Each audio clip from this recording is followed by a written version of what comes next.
And your cameras. We're going to be getting started. My name is Chuck Herndon, board member for the Press Club. It's been a busy year. I haven't been here in this year. Of course, I still have all the same usual things to say. Turn your cell phones off, or at least on vibrate. Painters, anybody that still has one, please leave the room. When we get to the question and answer period, please raise your hand and wait to be called on. I think we'll be able to get to everyone. But the questions are for Press Club members only, or members of the working media. We try and keep our proper decorum. And aside from that, I think we can get going. Our speaker today is State Treasurer John Schroeder. This is his first appearance at our Press Club. He is a graduate of Southeastern Louisiana University and is a veteran of the Army. He was elected to the House of Representatives in 2007, representing St. Tammany and Tangipahoa parishes. He's a businessman, a residential developer, and co-owner of a real estate company. Mr. Schroeder and his wife, Ellie, have been married for 33 years. You're going to have to tell me how that works out. In November of 2017, he was elected our state treasurer. He now oversees $6 billion in investments and more than $38 billion in cash flow. As state treasurer, he also, of course, chairs the bond commission, and he is returning millions of dollars in unclaimed property to the citizens. You know, I checked a number of times under the previous administration. I had nothing. But I recently checked, and I'm getting a check for over $200. So I thank you, Mr. Treasurer. It really works. I advise everybody to go have a look. I give you our State Treasurer, John Schroeder.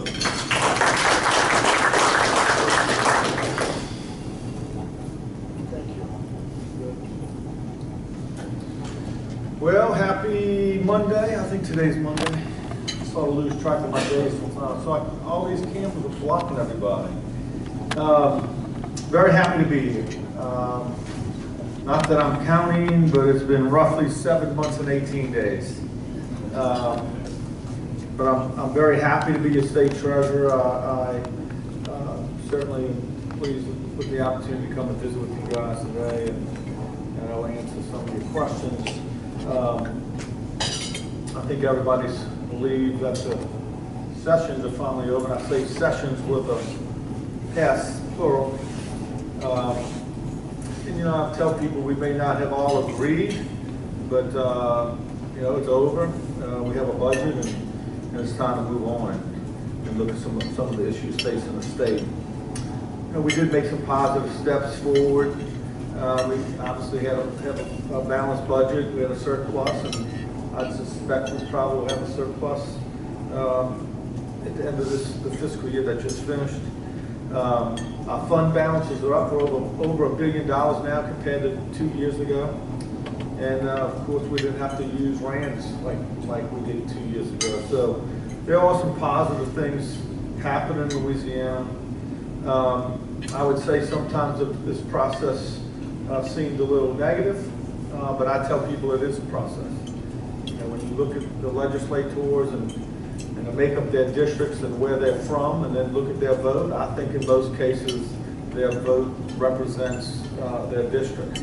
I don't think it's so much politics. There's a lot of people like to make a big story out of that, but I don't see that. I think generally legislators represent their districts and do so accordingly.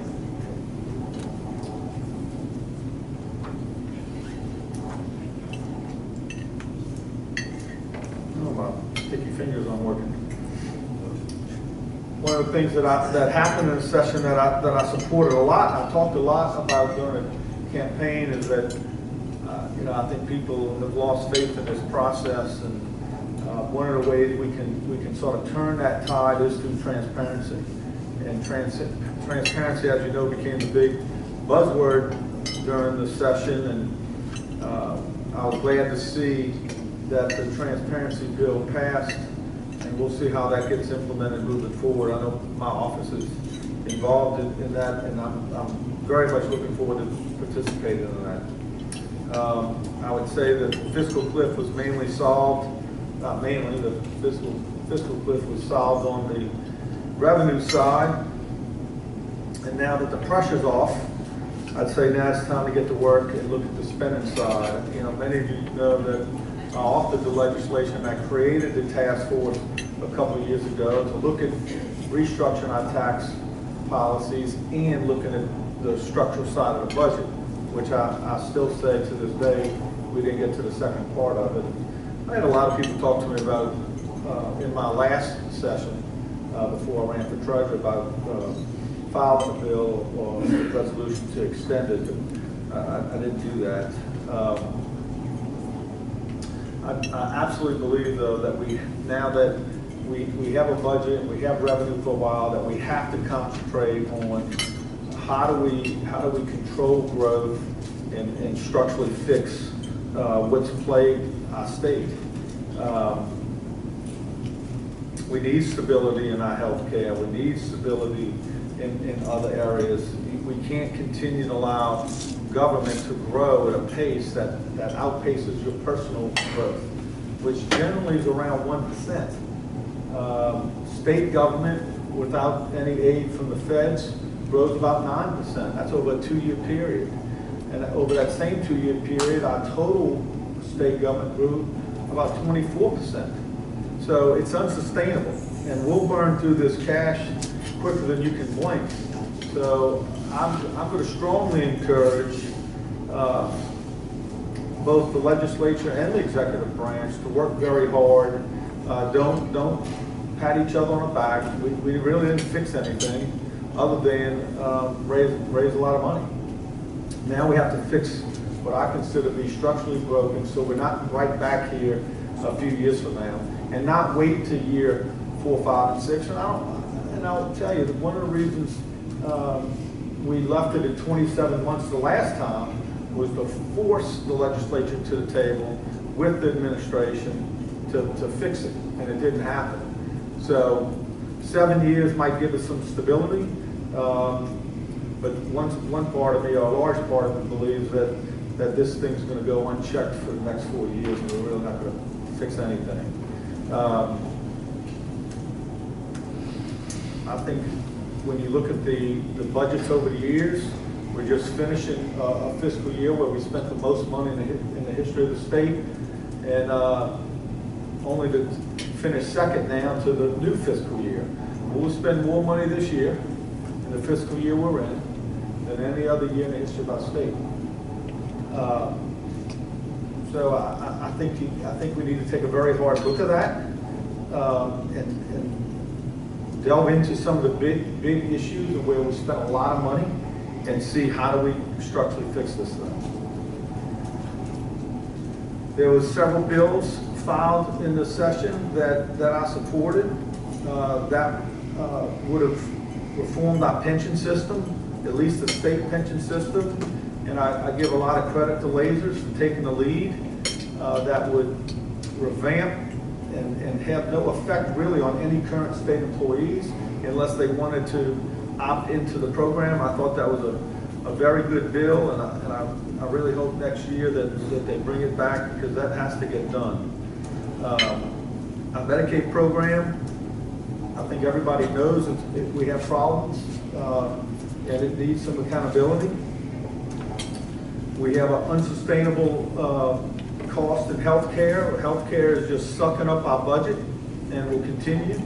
And you can read just about everywhere the unpredictability of health care and where we're headed is going to be a problem in the future. And I tell people, one of my favorite sayings now, but it's the truth. I watch government, and I'm in my 11th year now. I spent 10 years working on the budget issues, and the state tends to live by crisis, from crisis to crisis to crisis. And we don't do a whole lot of long-term planning for our future. Everybody sort of deals with today.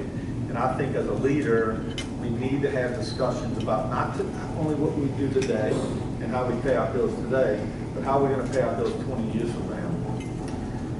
So as other years passed, and I still believe government is growing out of control, and you can't afford it.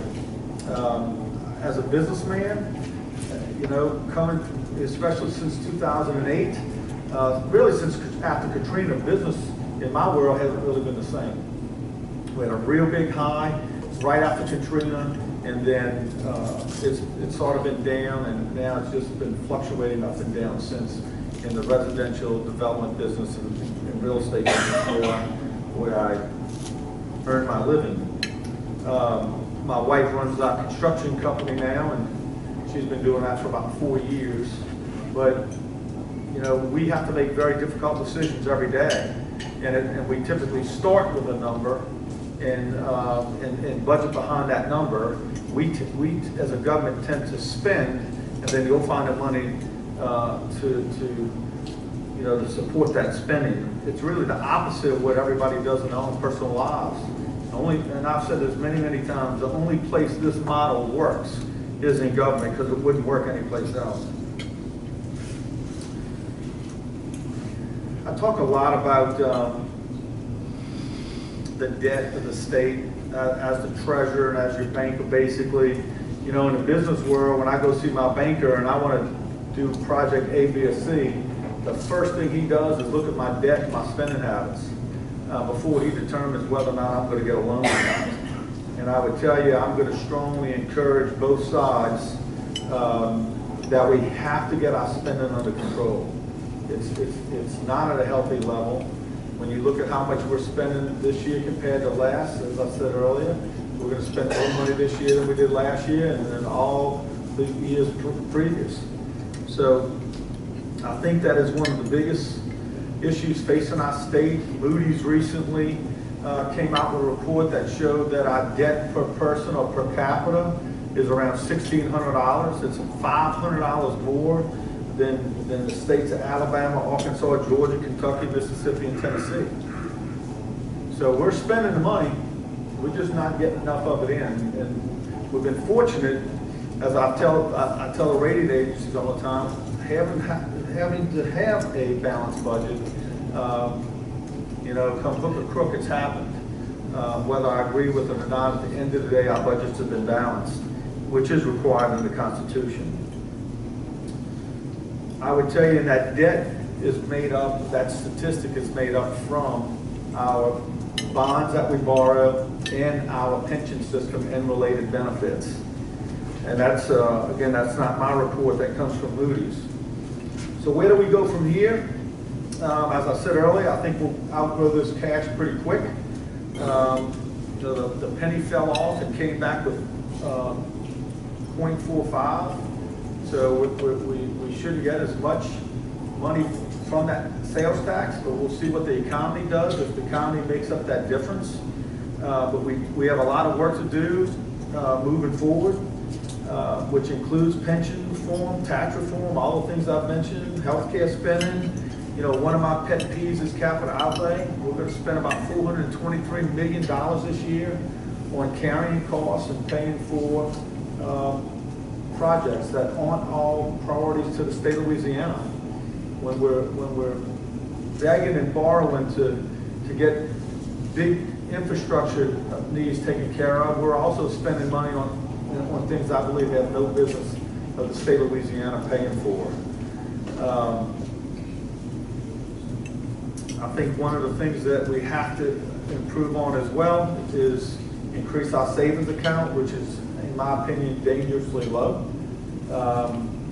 One of the things that happened this past year, that probably one of the more aggravating things that I've seen happen in my 11 years in Baton Rouge, is we had a surplus, everybody knows, of around $122, $123 million. But what the story never made it out was that not of that 123, 99 million of it came from the rainy day fund. So at the end of the year, when we had the surplus, instead of putting it back in our savings account, we spent it. I say we, the legislature and the administration spent it, and I differ. I think they should have put the 99 million back in the rainy day. Now they did put 31, but it was a net loss of $68 million. The Constitution requires when you have a surplus that a certain amount of it has to go to the rainy day. The problem is, it's like taking money from your savings account, putting your checking account, and thinking you had a windfall. And it's smoke and mirrors. So I wish we'd be a little bit more disciplined, a little more conservative on issues like that. So my goal as treasurer is basically to force state government to create better spending habits, not live from crisis to crisis and plan for the future. And I will push both the legislative and executive branches to the table to look at ways that we can better spend, get control of our debt. As I tell people, I'm conservative as a business person. My wife and I run our business conservatively, and I tell people all the time, I believe government needs to be more conservative. And I didn't say they need to be more Republican or they need to be more Democrat. They need to be more conservative. The dollar bill does not have a D or an R stamped on it. It all spent the same way. I learned in first grade that 1 + 1 is 2, and if you spent 2, you were broke. So that's my sort of simple approach to it. But we have to do better, and I think we will. One of the things that I heard both the governor talk about and the legislature talk about actually was my last session as a member of the Appropriations Committee, when we submitted a budget that would be about 2% less than what Revenue Estimating Committee projected that we were going to have. And I think that's a very, very healthy and wise thing to do. The governor said back then that he liked the idea, but thought the timing was bad. We had this big cliff that we were facing. Well, the cliff is past us. Now it's time to start doing some things and start saving some money. And you can use that money to build up the rainy day, pay down pension, use towards infrastructure projects, but we need to do it. If we don't do it now, we'll never do it. So I'm going to work hard on that issue as well. So that's about a wrap for me. I appreciate the opportunity to come and speak. I don't know what took you 7 months to do it, but I'm happy I'm here to answer your questions. Yes, sir. Could you give us some specific examples? Specific examples on reducing the expenses? I mean, you're talking about conservative, or that's why. What does that mean in English? Well, when I use the word conservative, it doesn't have a political. So he's asking for specific examples. I see this big yellow sign up here. What are some examples? Half our budget is spent on healthcare. Almost half our budget. So you really don't have much of a choice. You're either going to have to figure out how to ramp up and raise a lot more revenue down the line, because this is temporary. When government's growing between a 9 and 24%, and you're only growing at 1%, then you don't have any choice. Period. If you were in your own personal life or your own personal business, you wouldn't be able to just keep going more and more and more. So pick it. You're spending $30 billion. You're going to have to decide where. Most of us are in the insurance business. I'm not in insurance business. I don't understand that. I'm not in insurance business. I'm in business. I do real estate, and I can't spend more money in budget more than what I have. Can we have some media questions? Yes, sir. Yes. Following up on the state healthcare Yeah. issue, in a couple of years, I think 2020, we start having to pay a larger share of our Medicaid. What do you believe the state should do to cover some of the losses they're going to be facing? Well, look, 2020 is a long way off, believe it or not. I was reading an article, a national article the other day. Many of the states, nobody really knows what's going to happen tomorrow when it comes to the feds and what this whole healthcare plan is going to look like. I've always said this. We at least have to make sure that we're using every penny we have wisely and not wasting a dime. I don't believe we are. I don't think many people believe we are. So I think you have to start there. You know, we've had audit after audit after audit. I think it was like 10 audits in a row. So I think first you have to clean up your act and make sure that we're not wasting any money. And then who knows with the feds? I mean, I can't predict what's going to happen with the feds. I did read a number that the first year could mean somewhere between $30 to $50 million in extra money to the state of Louisiana. That's a lot of money considering where we are right now. Yes, sir.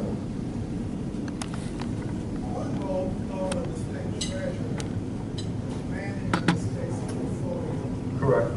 Your transition from the legislature to that role, what does our portfolio contain?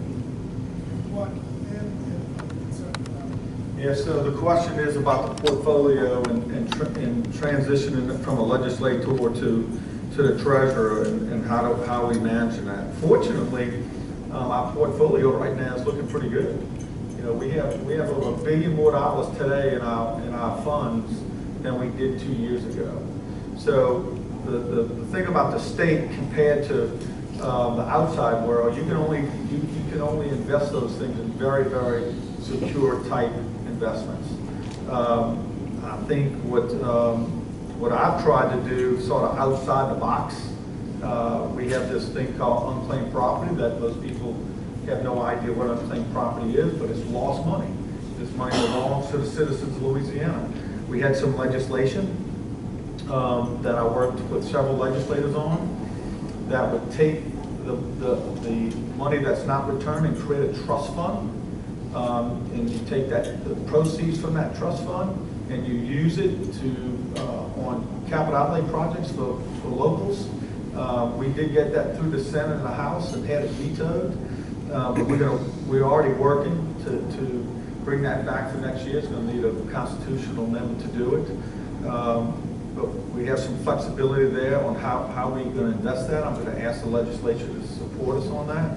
But everything else is pretty much locked down on how we can invest. It has to be very conservative, municipal bonds and treasury bills and things like that. We don't go in an open market and invest into the markets with our the Constitution prevents us from doing that. You have no breakout? I'm sorry? You have no breakout? How much we have invested? Not off the top of my head, but you know, the funds, I mean, we have about almost $7 billion compared, you know, when you add up our trust funds and the daily monies that we invest for the states, about $7 billion. And then we have a cash flow of about almost $40 billion. That money will sit in interest-bearing accounts on a daily basis. But those are the totals. How it's broken down each one, I don't know that. Yes, sir. You refer to the retirement bill, you mean the Peacock Yes, bill? yes. And do you, as treasurer at one time, and again, I'm out of date in so many ways, as treasurer, do you still sit on retirement boards and have an active role in those? Yeah, so my office, the treasurer by statute sits now on 30 boards, not counting different resolutions passed, putting us on task force or whatever. So obviously I can't sit on every board. My commitment, and one change I made is I took my investment team and I make my investment team go to every retirement board meeting. Because the retirement boards are made up of people who are, you know, receiving the benefits. You know, if you take away their executive team and the people they hire, the Treasurer's office has the only expertise, so to speak, professional people who do that every day. So I jockeyed some people around, because when you have to go to 30 board meetings every month, it's a big burden on your staff. But I've asked my investment team specifically to sit on every retirement board. And then I make 2 a year of every one.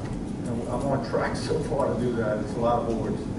Yes, ma'am. I'm curious, we've heard for several years now warnings about the state's bond ratings. We've been put on alert. I know Moody's just recently moved to stabilize, not necessarily upgrade, but Right. a better signal. I guess can you speak a little bit more to what you're hearing from the ratings agencies, especially since the legislature hasn't done structural reform like they suggested? Right, so the question's about what's my thoughts with the rating agencies, and I have spoken to all three recently. And in general, I think everything sounds positive. You know, at the end of the day, they want to basically know that we have the revenue to support our debt.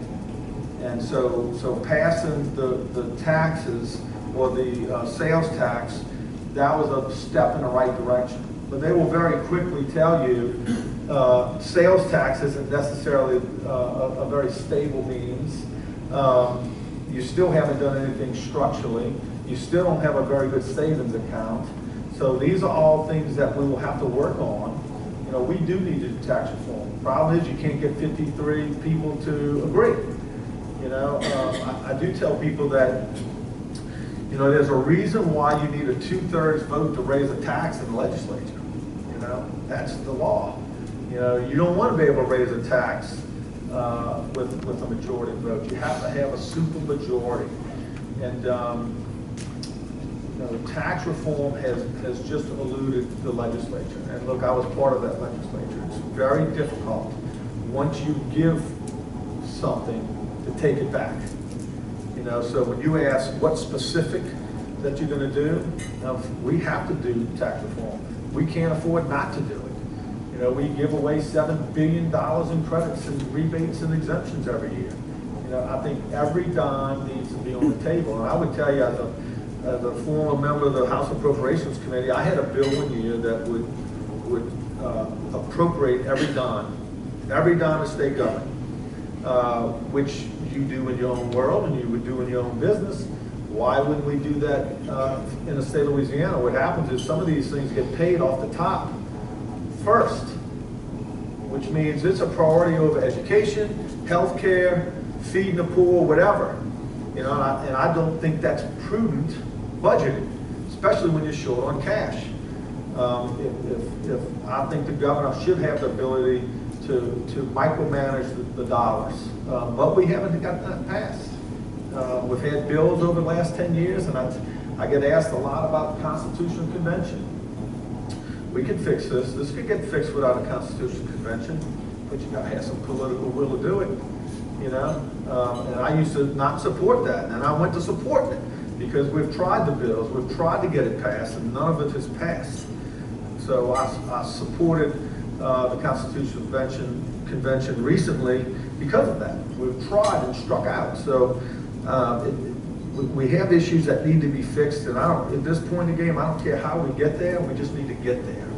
So I think the rating agencies see that, which is now why I used to say we've had the gun cocked and held to our heads. Now the hammer's not cocked anymore, but they're still holding the gun. There's still just as much work to do today as there was, you know, 2 weeks ago when the session ended. Yes, sir. Question: how much money did we get from the federal government versus how much we paid the federal government? Yeah, our budget is around 30 billion, and I would say that it's probably right around 13, 14 billion we're getting from the feds, and growing. And it's really, our budget's the most this year than last, most we've ever had, mostly because the amount of money we're getting from the feds. It's grown. It's grown. 13 back from the federal government. How much does Louisiana pay in terms of income tax? Yeah, so the question is, do I know how much do the citizens of Louisiana pay in taxes to the feds? And I don't know that question. I would tell you this much, I'd probably take a guess and say we get back more than we pay. I mean, Louisiana's a very poor state. You know, when 40+% of your population's on Medicaid, you know, that's, they have givers and takers in the states, and just like we do in our parishes, but we probably, if I had a guess, we're taking more than we're giving. Yes, sir. As far as a timeline, you know, the metaphor of the gun still being pointed to us, next year's an election year, obviously that'll be the next session, so to speak. What kind of timeline do you see as far as lawmakers actually going through those structural reforms? And do you think the election governor's race next year will impede those sort of motions? Well, look, as an entrepreneur and somebody, oh yeah, I'm sorry. Do I think the structural changes will be impeded or worked on with election year coming up? I would tell you, I'm going to talk about it every opportunity I get, because we need to do that. Elections or no elections. It's our biggest problem that we face that would bring some stability to where the legislature's not coming back constantly asking you for more taxes. I don't think we want to be the highest sales tax state in the nation, you know, so we have to fix it. An election year or not, we need to deal with those issues. And the next session is a fiscal session. Yes, sir. You just mentioned the highest sales tax rate, and you mentioned the fiscal cliff being resolved through the sales tax measure. As you know, there were 20 Republicans who voted against every single sales tax measure. There was also one Democrat, John Milkovich, in the Senate. There were numerous social media campaigns put out by the Republican delegation promising voters that they would hold firm. In fact, Lance Harris pretty much assured that the House would never pass anything above 0.33. And yet, toward the end, there was a complete collapse in that regard, and the governor, in his admission, he smoked a cigar on the last day of the legislative session. What would you say to those fiscal conservatives who would feel like they were let down, that their resolve in that regard was not adhered to, and that there was a complete collapse on the part of the willingness to hold the line? So the question is, what's my message to those that did hold the line during a regular session and didn't want to raise revenues? I tell you, if I was in the legislature today, or if I had taken that vote, I would have voted no. And let me tell you why. Just a couple years ago, we promised the citizens of Louisiana that we were going to raise our sales tax a penny, and in 27 months, we were going to have tax reform and structural reform of our budget. Neither happened. For the reasons, a lot of people can point fingers on why, but it didn't happen. That was the responsibility of the governor and the legislature, period.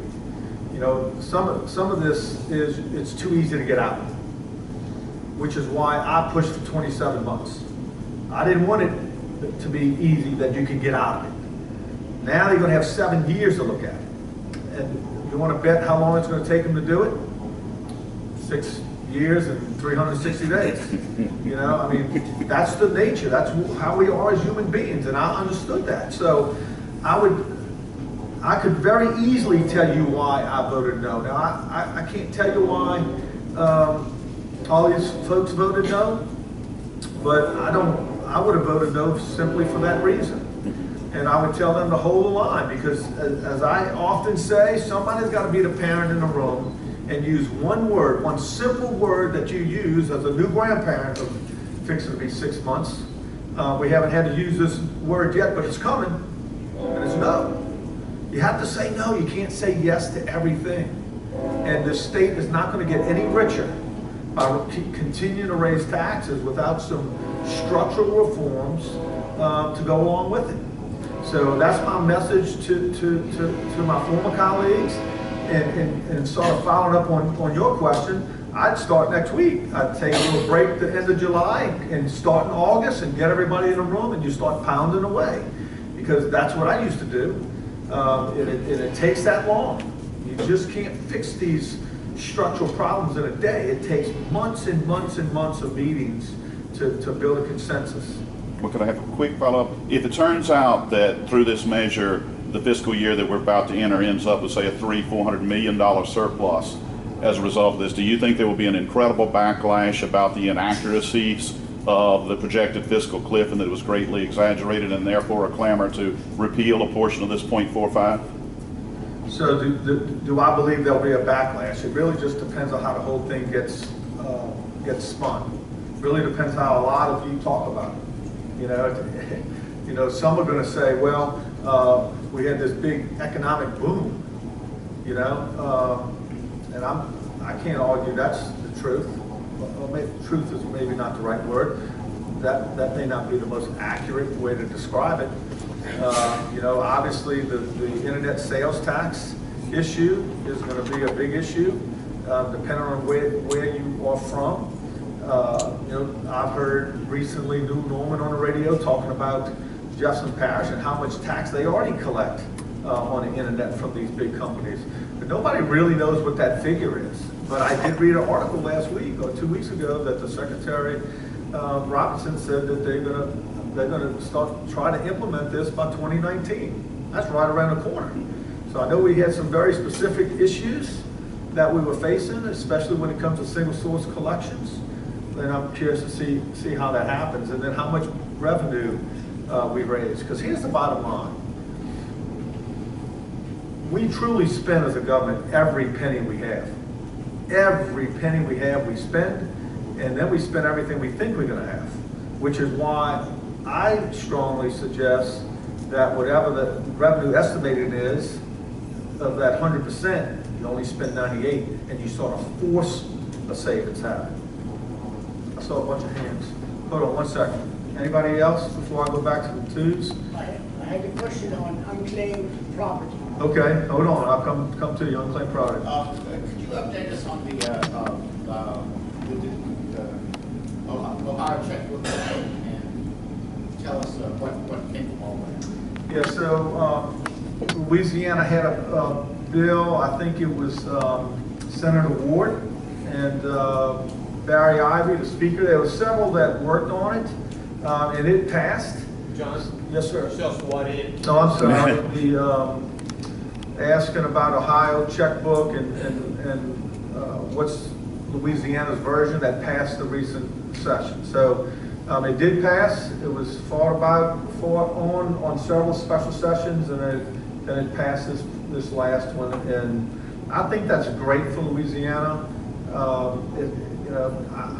think the more transparent government is at every level, and it's just as in the state. And if you go do a little research, several parishes are getting on the bandwagon, and I know Lafayette, their school board, their parish government, and St. Tammany, where I reside, is talking about doing a similar type website where you can go on and see how your money is spent. And I think that's important because, look, you have to have confidence. The public has to have confidence in its public leaders on how they're spending money, and I think it's a great way to build confidence. Unclaimed property question. How easy is it to go on your website and find a bunch of my names before I have anybody come? So the question is unclaimed property, and how do you find it? So it's unclaimed property is like one of my favorite things. Me too. You know, we this past fiscal year we returned $5 million more than we did the previous year, and we're going to work very, very hard to continue that. You can search very easily. Just go to latreasury.com, click on unclaimed property, and you can punch your name in. You can punch in your family's name, your friends' names. You can literally do it for hours. It's like an Easter egg hunt. But there's a lot of money.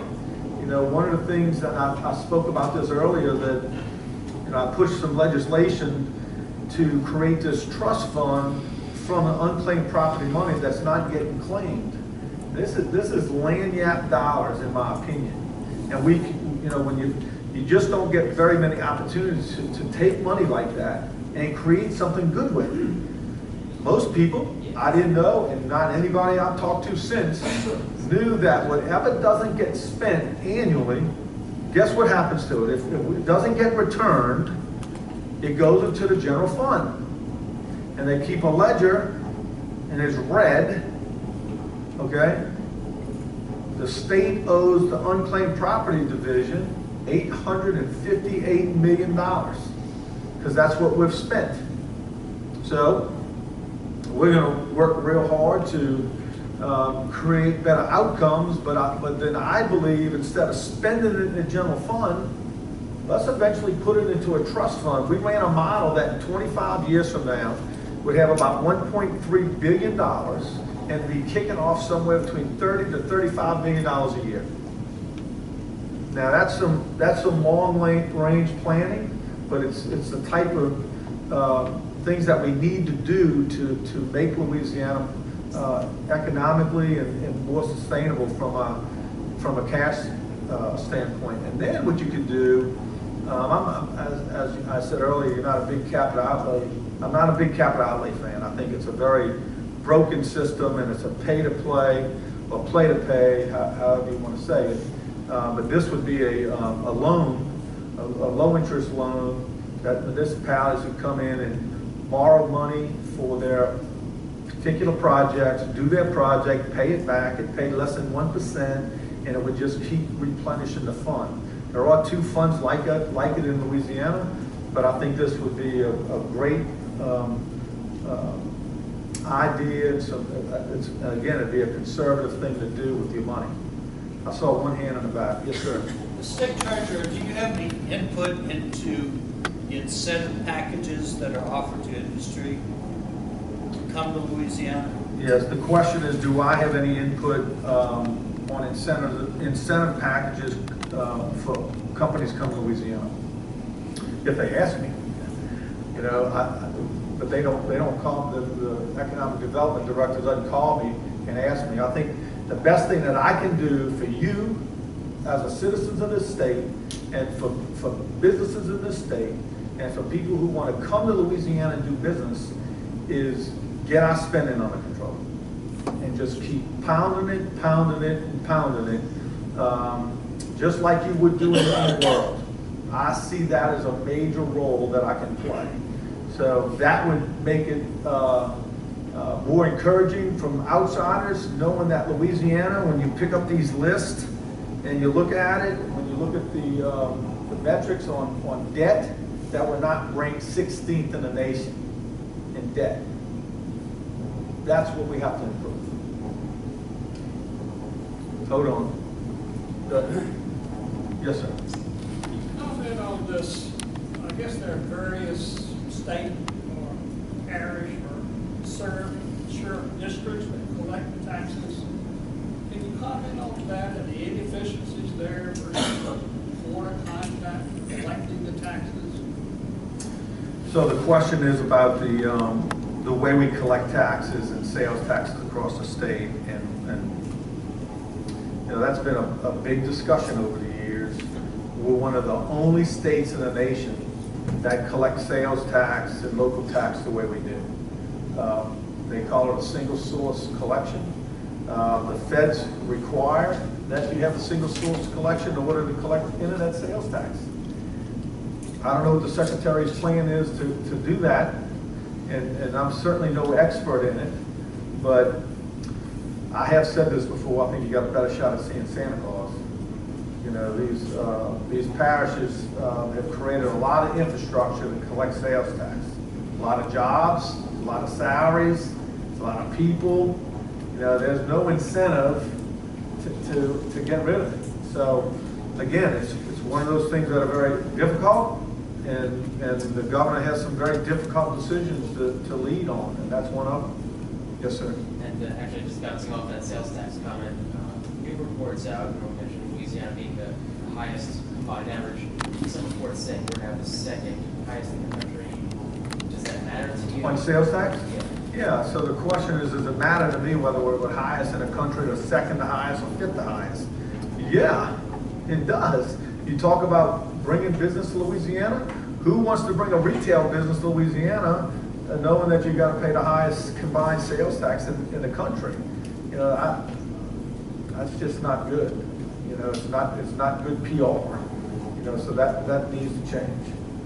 Time for one more quick question that somebody has, preferably from the media.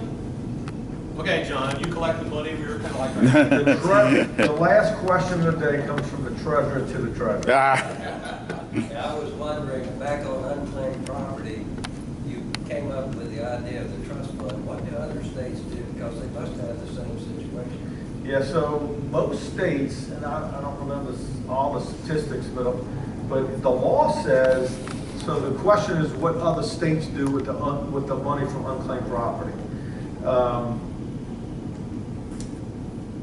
Most states you have to, I say most, you have some that take it, spend it like we are, but then you have some that's in statute that it forever belongs to you, whether it's one day or 40 years. Somebody in your family or your heirs can claim it. And we just had an heir claim some money in northwest Louisiana. One claim was $2.3 million. Her father had passed away, and they had lost track of the company had lost the address, and it came to the state. So I don't know if any states do what I'm proposing. That's why it's such a great idea. And with that, I think we have plenty of quotes and some really good sound bites in there. Thank you.